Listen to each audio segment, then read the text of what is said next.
ಕಾಲಕಾಲಕ್ಕೆ ಮಳೆ ಬೆಳೆ ರೈತರು ಬೆಳೆದಂತಹ ಬೆಳೆಗೆ ಸಮರ್ಪಕವಾದಂತಹ ಬೆಲೆ ಅನ್ನದಾತರು ಕೇಳುವುದಿಷ್ಟೇ. ಆದರೆ ಕಳೆದ ಮುಂಗಾರು ಹಂಗಾಮಿನಲ್ಲಿ ಶುರುವಾಗಿದ್ದಂತಹ ಗೊಬ್ಬರ ಅಭಾವ ರೈತರನ್ನ ಕಾಡಿದ್ದು ಅಷ್ಟಿಷ್ಟಲ್ಲ. ಆದರೆ ರಾಜ್ಯದಲ್ಲಿ ಗೊಬ್ಬರ ದಂಧೆ ಅವ್ಯಾಹತ ಅನ್ನುವುದು ಮತ್ತೊಮ್ಮೆ ಬಟಾಬೈಲಾಗಿದೆ. ನೆಲಮಂಗಲದಲ್ಲಿ ದೊಡ್ಡ ಗೊಬ್ಬರ ದಂಧೆ ಬೆಳಕಿಗೆ ಬಂದಿದೆ.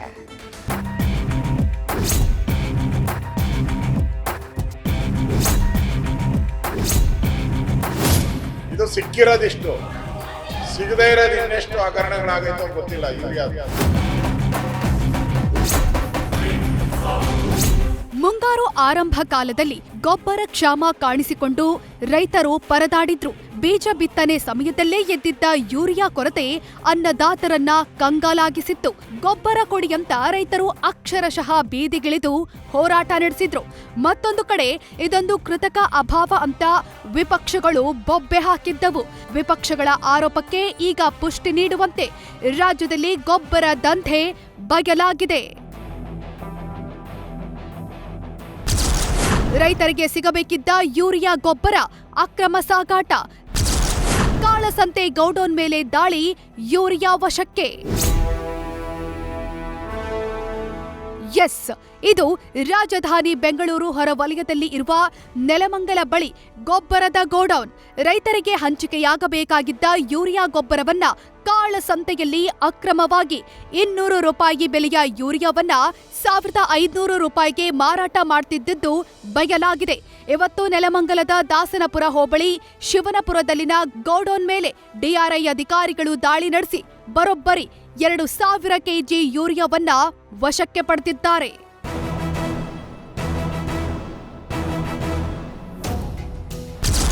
ಚಳಿಗಾಲದ ಅಧಿವೇಶನದಲ್ಲಿ ಗೊಬ್ಬರ ದಂಧೆ ಸದ್ದು. ಸರ್ಕಾರದ ವಿರುದ್ಧ ವಿಪಕ್ಷ ನಾಯಕ ಆರ್ ಅಶೋಕ್ ಗುಡುಗು. ರಾಜ್ಯದಲ್ಲಿ ದೊಡ್ಡ ಯೂರಿಯಾ ಹಗರಣ ನಡೆದಿದೆ. ಕಾಳಸಂತೆಯಲ್ಲಿ ಮಾರಾಟಕ್ಕೆ ಸರ್ಕಾರ ಅವಕಾಶ ಕೊಟ್ಟಿದೆ. ಸರ್ಕಾರ ನಿದ್ದೆ ಮಾಡ್ತಾ ಇದೆ, ರೈತರಿಗೆ ದ್ರೋಹ ಮಾಡ್ತಿದೆ ಅಂತ ವಿಪಕ್ಷ ನಾಯಕ ಆರ್ ಅಶೋಕ್ ಗುಡುಗಿದ್ದಾರೆ. ಇಷ್ಟೊಂದು ದೊಡ್ಡ ಹಗರಣ ಆಗಿದೆ, ರಾಜ್ಯ ಸರ್ಕಾರ ನಿದ್ದೆ ಮಾಡ್ತಾ ಇದೆ. ಮಾತತ್ರ ಕೇಂದ್ರ ಸರ್ಕಾರದ ತಾರತಮ್ಯ ಅಂತೀರಾ. ಈಗ ಯಾರು ತಾರತಮ್ಯ ಮಾಡ್ತಾ ಇರೋದು? ರೈತರಿಗೆ ದ್ರೋಹ ಬಗಿತಾ ಇದ್ದೀರಲ್ಲ. ಇದು ರೈತ ವಿರೋಧಿ ಸರ್ಕಾರ, ರೈತರಿಗೆ ದ್ರೋಹ ಬಗೆದಿದೆ. ಇಷ್ಟೊಂದು ಲಕ್ಷ ಯೂರಿಯಾ ಹಗರಣ ಆಗಿದ್ರು ಕೂಡ ರಾಜ್ಯ ಸರ್ಕಾರಕ್ಕೆ ಏನು ಅನ್ಸೇ ಇಲ್ಲ. ಇದು ಸಿಕ್ಕಿರೋದಿಷ್ಟು, ಸಿಗದೇ ಇರೋದು ಇನ್ನೆಷ್ಟು ಹಗರಣಗಳಾಗೈತೋ ಗೊತ್ತಿಲ್ಲ. ಯೂರಿಯಾದು ಇದಕ್ಕೆ ನೇರ ಕಾರಣ ರಾಜ್ಯ ಸರ್ಕಾರ. ರಾಜ್ಯ ಸರ್ಕಾರಕ್ಕೆ ಏನಾದರೂ ಮಾನ ಮರ್ಯಾದೆ ಇದ್ದರೆ ಎಲ್ಲಿಂದ ಬಂತು, ಹೇಗೋಯ್ತು ಅನ್ನೋದನ್ನ ಅಧಿಕಾರಿಗಳ ಮೇಲೆ ಕ್ರಮ ಮಾಡಬೇಕು. ಇಲ್ಲ ಅಂದರೆ ಈ ಸರ್ಕಾರನೇ ಇದರಲ್ಲಿ ಭಾಗಿಯಾಗಿದೆ ಅಂತ ರೈತರು ಬೀದಿಗಿಳಿದು ಹೋರಾಟವನ್ನ ಮಾಡ್ತಾರೆ. ಕಾಂಗ್ರೆಸ್ ಸರ್ಕಾರ ರಾಜ್ಯದ ರೈತರಿಗೆ ಮೋಸ ಮಾಡಿದೆ.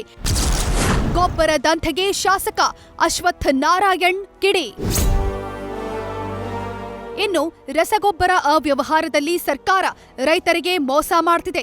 ಅಕ್ರಮದಲ್ಲಿ ಅಧಿಕಾರಿಗಳು ಶಾಮೀಲಾಗಿದ್ದು ಸಮಗ್ರ ತನಿಖೆ ಆಗಬೇಕು ಅಂತ ಸರ್ಕಾರಕ್ಕೆ ಶಾಸಕ ಡಾಕ್ಟರ್ ಸಿಎನ್ ಅಶ್ವಥ್ ನಾರಾಯಣ್ ಆಗ್ರಹಿಸಿದ್ದಾರೆ.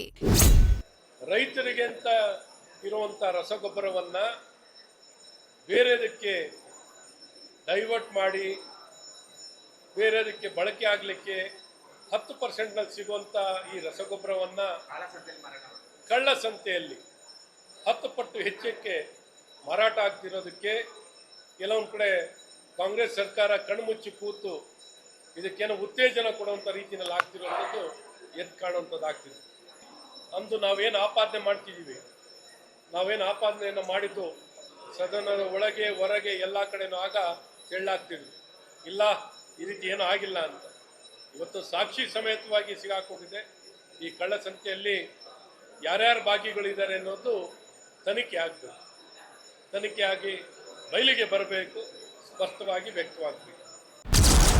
ಯೂರಿಯಾ ಪೂರ್ಣ ಪ್ರಮಾಣದಲ್ಲಿ ನಮ್ಮ ಅಧೀನದಲ್ಲಿಲ್ಲ, ಕಡಿವಾಣ ಹಾಕಲು ಪ್ರಯತ್ನಿಸುತ್ತೇವೆ ಎಂದ ಕೃಷಿ ಸಚಿವ.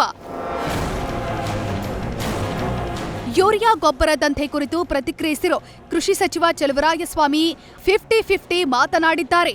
ಯೂರಿಯಾ ಪೂರ್ಣ ಪ್ರಮಾಣದಲ್ಲಿ ನಮ್ಮ ಅಧೀನದಲ್ಲಿ ಇಲ್ಲ, ಕೇಂದ್ರ ಮಾನಿಟರ್ ಮಾಡುತ್ತೆ. ಆದ್ರೆ ಇದು ಕೇರಳದ ಬಾರ್ಡರ್ ದಾಟಿ ಬಂದಿದೆ. ದಂಧೆ ನಿಲ್ಲಿಸೋಕಾಗದೇ ಇದ್ರೂ ಕಡಿವಾಣ ಹಾಕಲು ಪ್ರಯತ್ನಿಸುತ್ತೇವೆ ಅಂತ ಕೈ ತೊಳೆದುಕೊಂಡಿದ್ದಾರೆ. ಕೇಂದ್ರ ಸರ್ಕಾರ ಅಲ್ಲ ಹಿಡಿದಿರೋದು, ರಾಜ್ಯದ ವಿಜಿಲೆನ್ಸು ಕೇಂದ್ರದ ವಿಜಿಲೆನ್ಸು ಎರಡೂ ಜಂಟಿಯಾಗಿ ಆಪರೇಟ್ ಮಾಡಿರ್ತಕ್ಕಂಥದ್ದು.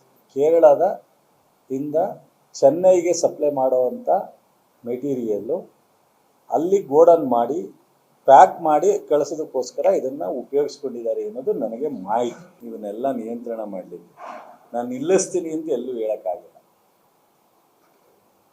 ಈ ದೇಶದಲ್ಲಿ ಈ ಥರದ್ದೆಲ್ಲ ಅವ್ಯವಹಾರನ ನಾನು ನಾಳೆಗೆ ಬಂದ್ ಮಾಡ್ತೀನಿ ಅಂತ ಈ ಸ್ಥಾನದಲ್ಲಿ ನಿಂತ್ಕೊಂಡು ಹೇಳಲಿಕ್ಕಾಗಲ್ಲ.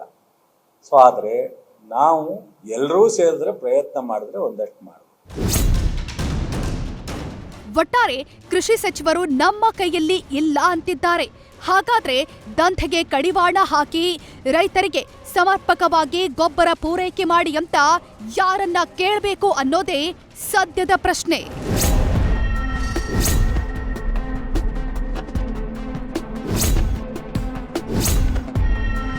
Shivakumar, crime bureau, news first. News first ನಿರ್ಭೀತಿಯಿಂದ ನಿಮ್ಮ ಪರವಾಗಿ.